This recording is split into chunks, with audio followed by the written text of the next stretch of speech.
Good afternoon, audience. Welcome back to another edition of Restaurant Magic. I'm the Hotness. And I'm Sweetly. And thank you so much for joining us today. We are here at the Clemmons Family Farm in Vermont. Okay, I keep skipping over the city because I keep messing it up. I'm going to go to Lydia. She's going to pronounce the city, correctly. Lydia, where are we at? We're at Charlotte, Vermont. Charlotte, Vermont. Thank you so much. And so we're just here enjoying ourselves, and we are just absorbing everything we can about the Clemmons Family Farm. And we're joined by Mrs. Clemmons and her lovely daughter, Lydia.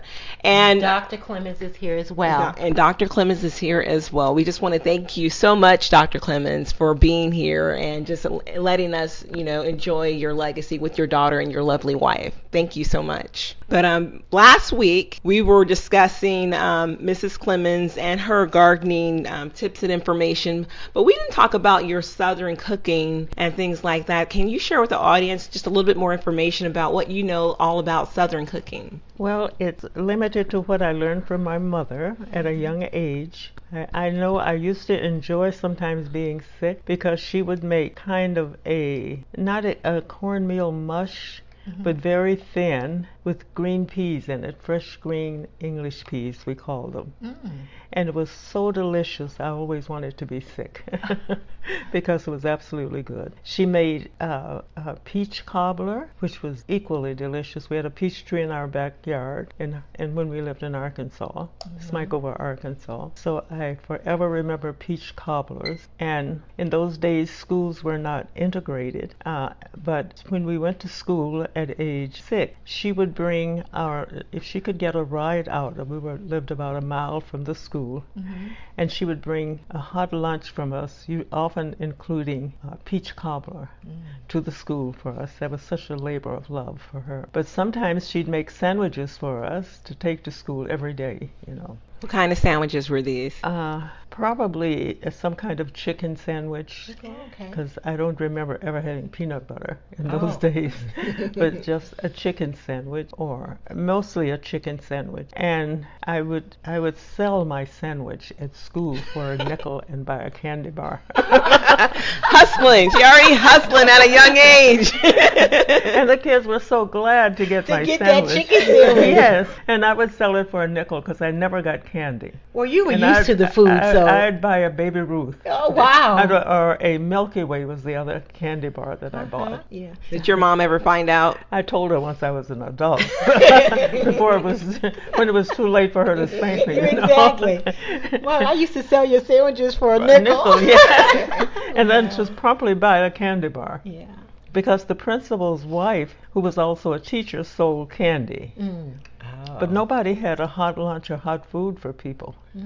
And unless she brought our lunch, a hot lunch for us to eat right then and there, if she sent us with a sandwich, I would sell mine. What was the Sunday meal in your house?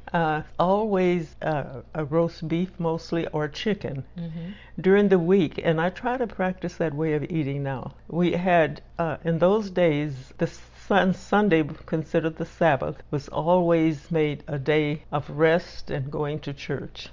If you didn't go to church, you still rested, but dinner was done for the day. But during the week, we had what we would call now a crock pot dinner. Okay. But we called it a boiled dinner. Greens with some pork in it, as we were talking about before. Green peas, anything vegetables. On Friday, for some reason, we always had fish. Fish night. Yeah. And on Saturdays, we would have leftovers. But on Sunday, we would start out with another nice roast. Now, were those meals cooked on Saturday night because you couldn't do The anything roast on was Sunday? cooked. Well, I must say my mother never went to church because she was busy cooking on Sunday, in spite of people not cooking on Sunday. But she didn't iron her shirt on Sunday. Okay. But she did cook.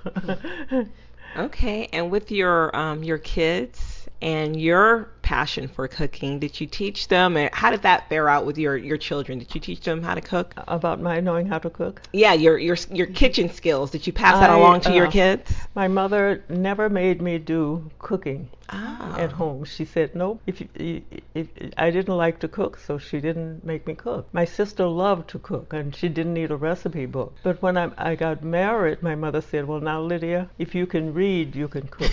That's right. So she bought me Better Homes and Garden. Oh, Okay. And I cooked out of that. I cooked from that. That was all I knew about cooking. But you did experiment, Mom.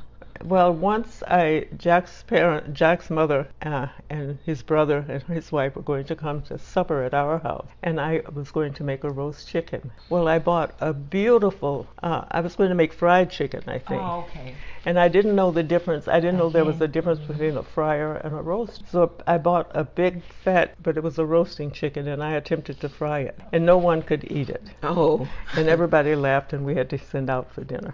But I never knew that a roasting chicken meant that it had to be cooked. Mm-hmm. You know, I thought it was just a big, beautiful chicken. Well, Mom, talk about some of your experimental dishes when we were kids. Do you remember any of them? Oh yes, we had, Dia had a pony, Chad, and one of the experimental dishes was that Chad was fine, but he was sold, but she had another friend who had a pony, and somehow the mother decided it was time for that pony to go, so he was butchered. Oh. And she was selling the meat. Horse meat? Horse meat, yeah. Wow. And I bought a little of it, and I couldn't eat it because I kept thinking Pony of meat. Chad.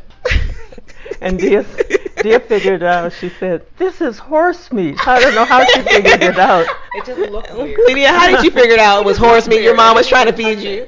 When none of us touched it. How did you Yeah. prepare It was really red. I or don't know. I something thought I was different. preparing it well, but I couldn't eat it. So they, I mean, Did you I don't. fry it or stew it? Or I think I bake it? stewed it, but I just couldn't eat it because he was horse. And once I cooked a tongue, a horse tongue, or was it a Cow. cow's tongue? Cow's tongue. And I couldn't eat that. And Dia, I didn't tell them what it was. I just sliced it, and she figured it out. Then you saw that again. She What was about the chicken feet?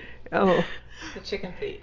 Yeah, the chicken feet. I know the shows were still, you know, Oh yeah, they we were had that. perfectly good. Oh Yeah, wow. like some- Oh wow. We can't take this audience. All this experimental cooking. We're gonna take a quick commercial break and find out what is really going on in the Clemmons family kitchen. We're talking horses, chicken feet, and tongue. And ponies. We'll be right back. Shouldn't laws be black and white? Doesn't everyone deserve the same treatment? For 15-year-old Gemini Berry, the answers are obvious. But then a crime shocks Gemini's small town, and she learns that many adults see things in shades of gray. In Mika Chanel's novel, Just as the Sky is Blue, Gemini Berry is forced to grow up fast when her mother agrees to play a central role in a sensational murder trial that tears her small town apart. As the trial spins out of control, secrets are revealed and old debts are settled, and Gemini's life is ultimately changed forever. Order Mika Chanel's book, Just as the Sky is Blue. Just as the Sky is Blue is available on Amazon.com, Kindle, and Audible.com. My name is Jimmy Davies, and I'm the owner of the Every.Black family of websites. I created EveryBlackEntrepreneur.com because we must become entrepreneurs, and we have to use technology to level the playing field. We support our members by highlighting them in a weekly email announcement. We create a monthly directory where every member has a full-page display. One of the largest advantages of joining the Every.Black family is the ability to network with all of the other members. We have also partnered with the Truth Network to provide a 10% discount for anyone joining and using the discount code of TRUTH, TRUTH, when signing up. Go to everyblackentrepreneur.com. Click on the sign up button and join today. You can reach us at 919-265-8045. Sign up today and join the movement to achieve economic freedom. All right, audience, we are back. Listen, listeners, now it's up to you. But if you like horse tongue, No, or it's cow cow tongue, tongue. pony meat, and what else was it? Chicken feet. Chicken feet. Chicken feet and pony Don't meat. ask me how to cook it. But anyway, Mrs. Clemmons said she tried, but Lydia always was up on the game. She knew exactly what was going on. So I just want to say those experiments failed. Yes. Okay, none of us ever ate any of that stuff. She tried and it totally failed. It bombed. Nobody ate the poor pony meat or the cow tongue or any of that. Yeah. So Lydia, how is your cooking? Oh, it used to be really good, but I'm now out of practice. But I could still probably call up again. I cook really great African food because most of my adult life was in Africa, has been in Africa since the age of about 19, up until 6 years ago. What is the African dish that you cook? You name it. Okay. But there's my favorite is probably, and sorry because I know you're allergic to nuts, but the peanut chickens. It's called tigadigana from Mali. It's either with chicken or sometimes they might do goat meat or fish, but it's a peanut stew with cabbage and carrots, and it's just so good. Really, really good. And you serve that over rice. When's the last time you made that dish? It still sounds lovely. I would be willing to eat it even though I have this nut allergy. No, you wouldn't do that. You do have an EpiPen though. So the Senegalese do, it's a lemon chicken. I can't remember what it's called right now. It'll come to me in a moment. But you take the chicken and instead of peanut sauce, you just really soak it in lemon and onions, and until it's very, very. You fry it first and then cook it with onions and lemon juice. Yassa, poulet yassa, so chicken yassa, and that is served over rice as well. But it's delicious. It's really it's bittersweet because of the lemon and the onion, but so good. So it's good. fried, then stewed down in this lemon and onions. Okay, and Lots of onions, lots and lots and lots of onions, and they might put a little nutmeg in there and some other kinds of spices, and then over rice. That's very, very good. I should have made that for you guys. I wasn't even thinking about all that. Lydia, you have so much on your plate. She's Superwoman, y'all. She really is. But as we're talking about different dishes and food, last night we had a culinary art event. And it was wonderful in the barn. And we had Mr. Guzman, Eloy Guzman, come and make us sweet potato pudding. Now, these are not your regular sweet potatoes, listener. You can't go and get that you make with yams. It is a white sweet potato, and it is in Cuba. But I'm pretty sure if we go to farmer's market, we can get that. It already is sweet. You didn't have to add much but some maple syrup. But you'll hear more about that because we interviewed Mr. Guzman as well. But it was a wonderful night, and that's just one of the events that's going on here at the barn. So Lydia is doing wonderful things. There's beautiful art here, there's food, there's poetry, all kind of different events going on. So just check her out. Go to her Facebook and check things out, and hit that donate button. Yeah. I mean, and I wanted to elaborate a little bit more about some of the events that you have and the vision that you have for your family's farm here in Vermont, the Clemmons Family Farm. People, you got to go to your website, check it out, because they have lovely events. But Lydia, tell us a little bit more about some of the events you have here at your family's farm. Well, we are kind of reenacting what our parents did back in the 60s and 70s. As they moved here, again, there are so few black people of color in the 60s in Vermont. And so they created a cultural hub in the 1960s and 70s. And I think their main motivation was for their kids, their young 5 children. They wanted to expose their children to as many positive role models, as much art and culture that was from the African or African American heritage as possible in this very, very white state. So we grew up with Langston Hughes and poet Paul Laurence Dunbar. There was cooking, there was music, there was writing and poetry. We grew up with all of that. And we shared it with the local white community, so that African American heritage, art, and culture were things to actually bring people together instead of things to pull people apart. And so what we're doing now in this new reiteration of the farm is exactly that, turning it back into the cultural hub that it used to be in the 60s and 70s, celebrating African American art, history, culture, literature, and the people. And so again, with so few people of African descent in Vermont, we're creating a place where folks can come and feel like they have a home, a safe haven. But again, whether you're black or white, that everybody should be able to come. But the pulling force, the gravity force here is African American heritage, all that we have to celebrate and cherish about it. And the fact, again, that we're on African American owned land. That is just so beautiful. And the story of the Clemmons family is just really amazing because there's not a lot of African American owned farmland. And what Lydia and her family, what they're doing, they're really trying to just to re-engage our community and just get us to appreciate some of the things that are happening, with the land. I mean, Sweetly, what do you think? I totally agree with you. What she's doing is she is repeating history. And everything, I think, in some type of way is repeating itself. So she's going back full circle, not 180. Yeah. And just what she's learned, she's just passing it along. And I thank her for the opportunity for us to come and get a taste of what she's doing and to get into her mind, She has a lot going on in that mind, guys, and I just can't wait to see what's coming up next. Yes, if you want to support Lydia, please go to the website. I'm going to ask Lydia, tell the audience again, if they want to just be a part of your vision and what you're doing, how can they do that? How can they be a part of this? Well, there are a couple ways. I mean, one, you could donate, which is awesome. Yes. There is a donate button on our website. It goes through our fiscal sponsor, who is a 501c3. That means it's a non-profit organization called Burlington City Arts. If you donate and say for the Clemmons Family Farm on our donate button, it will go through them and come to us, and it's a tax-deductible donation for you. You can write it off of your taxes at the end of the tax year. Other things you can do, just like us on Facebook. It's great to have a lot of likes. You can find us Clemmons Family on Facebook.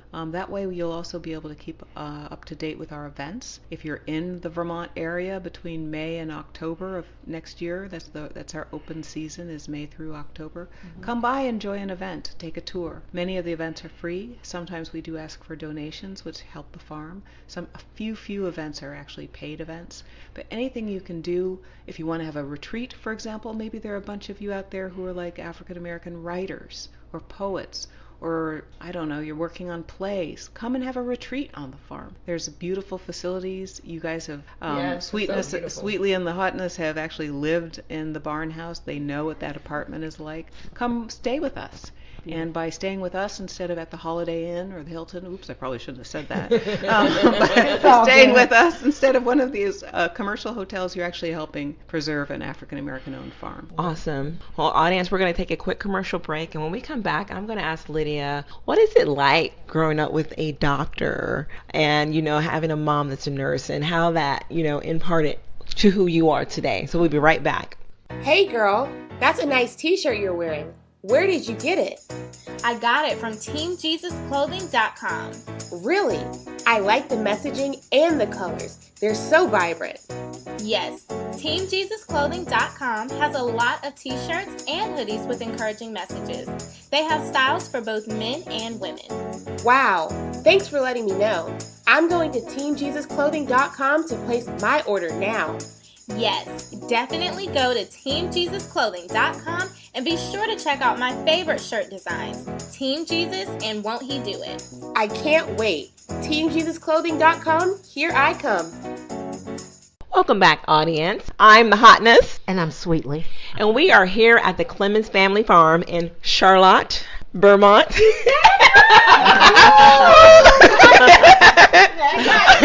I've been struggling. But before we went to commercial break, I was asking Lydia, what was it like to grow up with greatness? Because I see your parents and they're just awesome. So what was that like growing up? And did you feel any pressure at all? Never pressure. I think one of the amazing things about my parents, and I think what they have successfully translated to all the 5 kids, is that it doesn't matter. It matters, of course, being a doctor or nurse, having high degrees. A lot of us in our family do have PhDs, master's degrees. But what's much more important is the substance of who you are. The degrees and all that may help you be more successful in your life in terms of making money or having some kind of authority. But what's most important is your humility, your dignity, and what you give back to the community. And so an important lesson to us, I think, growing up with a doctor and a nurse as parents, was watching them without any hesitation at all get down on their hands and knees and weed a garden, get the hammer and the nails and do some carpentry work, clean out a pig stall. They weren't worried about manual labor. They actually respected manual labor and the ability to create things, gardens, homes, with your own hands, to cook, So the issue of sort of snobbery or making social class be a thing that separates you from others was not part of who they are. That social class or prestige, that's something that they didn't have any time. They had the fancy degrees, but they were very much embracing of a rural farming community and very humble and very respectful of all people around them, regardless of their social standing, their degrees, or their income, or their race. That's just awesome, Mrs. Clemmons. How did you and your husband raise such wonderful children? I mean, because what you call her, Dia? Yeah. She is awesome. But how did you guys raise such, beautiful and just awesome kids? Well, we were thrilled to have 5 children. As I said, I had a vision, honestly, when we were engaged that we were going to have 5 children. So it was just wonderful. So much so I would breastfeed my children longer than normal. Not until they were 5, right? Yes. The youngest one. The youngest one. Naomi. 5. Okay. That's fine. We're not judging. Your kids are awesome. Maybe I should have did that to my daughter. I don't know. Listeners, you ladies out there, breastfeed. Until they're 5. Okay, Miss Clemmons, go ahead. So you said you were breastfeeding a little bit longer. Yes.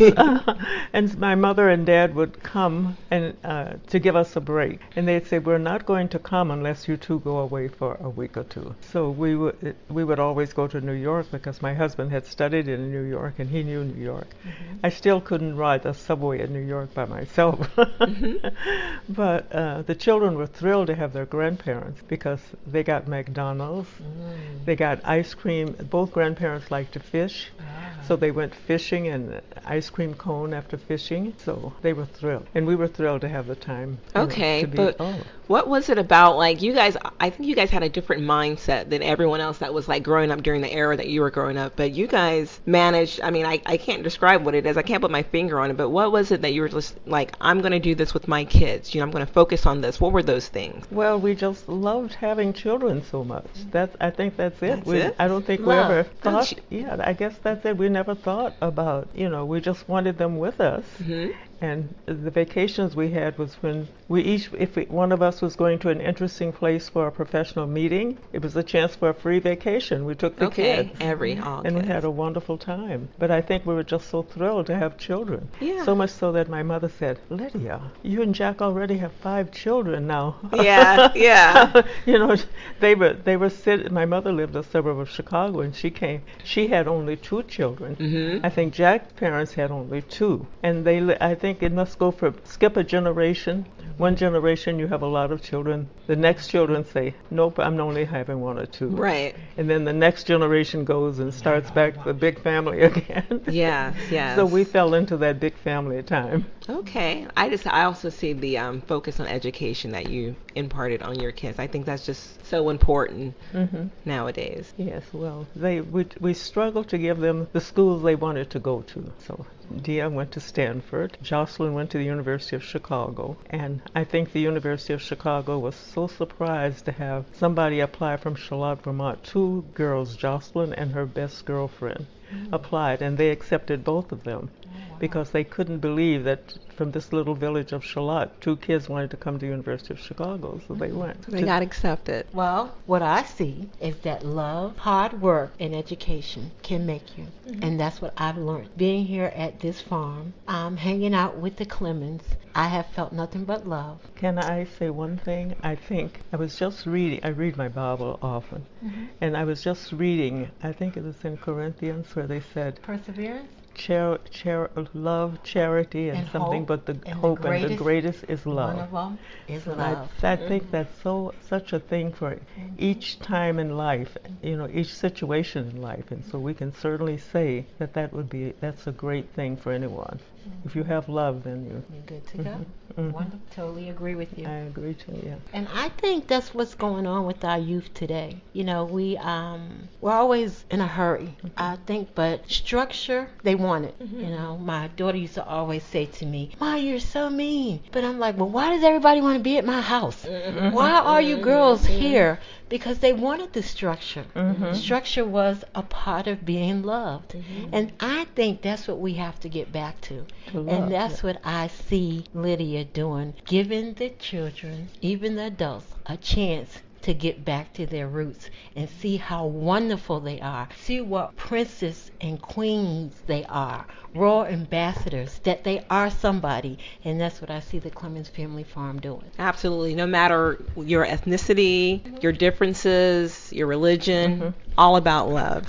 It And is. so, Lydia, one more time for the audience, tell them a little bit more about, I know I've asked you this several times, but I think your mission is just so important that they need to hear it just one more time. How can people donate and give to your vision that you have for your lovely family? Okay, well, thank you. Well, this time I'm going to change my response a little bit, and just to say that if you look on the website and you see all this beautiful property and you're like, whoa, these people are loaded, they don't need our money. But all of this was made by hands. The farm is over 200 years old. The folks bought it in 1962 and it was really run down. And it was, like you were saying, sweetly, hard work and manual labor. Not trust funds or millions in the bank. Hands, our hands, that rebuilt this farm. And our perseverance and putting every dime we have into keeping the farm, not for ourselves, but to share with the community. So now we're at a point where we really do need help, and donations, grants, and other things are going to help us take this farm to the next level. So going to our website, www.clemmonsfamilyfarm.org, and looking for that donate button, you can make a tax-deductible donation, meaning that at the end of the year, when it's tax time, a few less of your tax dollars will have to go to the U.S. government if you can give them to the Clemmons Family Farm instead, because we have a fiscal sponsor named Burlington City Arts. And if you make that donation to them through the Donate Now button, and just say for Clemmons Family Farm, you can have your donation deducted from your taxes, what you owe. There's other information on the www.clemmonsfamilyfarm.org website that will tell you how you can write a check and where you can write the check to. Check out our Facebook page as well. There's often information there about where you can donate. But your money will be well used. It's not going to be squandered or used for luxury items. It all goes right back into the farm, to the programs and the events. That's why many of the events are free, is because we use the donations to help us pay for artists or pay for the food that's at the events. And then we let people come for free because we really want people to learn about our heritage, art, and culture and celebrate it with us. Thank you. Thank you. Thank you so much. I can't say thank you enough. I can't either. But listen, listeners, we have to go. This has been Sweet Leander, Hotness. checking out what the Clemmons Family Farm is all about. Yes. Thank you. Thank you. Thank you. When will I get married? Waiting can never be easy. Whether it's waiting on a taxi or a job promotion, it can be difficult. When it comes to waiting on Mr. Right, aka Boaz, it becomes even more challenging to wait while you're single. In this lighthearted book, Where's Boaz? I don't know, I'm tired of kissing frogs too. Best-selling author Nevada York offers suggestions based on the Bible's great love story of Ruth and Boaz and from her own experience of waiting on God. You will learn the attributes of Ruth and use the Ruth reality chart to do a self-check on your own attributes. Nevada also shares the 10-step plan that Ruth followed to win her Boaz. Obedience and being a blessing plays a key role. Trust the Lord and His timing. Make your season of singleness Ruth-defining. Order Nevada York's latest book, Where's Boaz? I don't know, I'm tired of kissing frogs too. Available on Amazon.com in paperback and Kindle.